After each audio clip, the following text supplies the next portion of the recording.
You're watching Minnesota's most watched station. This is WCCO 4 News. For more than a century, mill ruins in Rice County have stood tall, and for good reason. In this week's Finding Minnesota, John Lauritsen shows us how the history of the Archibald Mill is putting a small town on the map. Today is the first day I've been in Dundas, and I've just been out exploring on my bike. It's a nice little town. From its downtown to its baseball field, the 1,600 people that live in Dundas are part of a quiet, picturesque community. A big reason why can be found just beyond center field. Oh, it's beautiful. The Cannon River is just awesome. That's the same feeling people had 160 years ago when the Archibalds arrived. Brothers John and Edward and their cousin George. They not only built a stone mill, they built a town. They had moved from Ontario, Canada, and in fact, the city in Ontario that they moved from was Dundas, which is why this community has that name. And for the latter part of the 19th century, the community was known as a flour-producing powerhouse. The Archibalds built 2 mills on each side of the river, one on an island, the other by downtown. Susan Garwood, executive director of the Rice County Historical Society, says the mills were known internationally.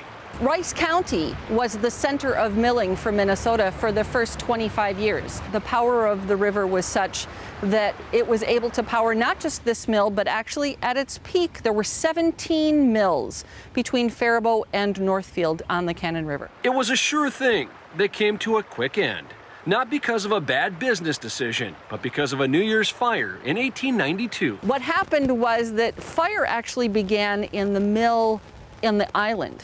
The wind was such that it blew a spark across and this mill caught fire. The town always rang a bell on New Year's to celebrate the coming year. But when the bell kept on ringing, people realized something was wrong. By the time the town arrived at the mill, it was engulfed and too far gone. So the fire went right through here. Yeah, it did. There's a roof line that would have caught, and the interior timbers, of course, were wood. Because the Archibalds never rebuilt, the only thing left standing was the limestone structure. The water wheel was inside this mill, so the river ran through it, and still does. Over the years, a building destroyed evolved into something beautiful.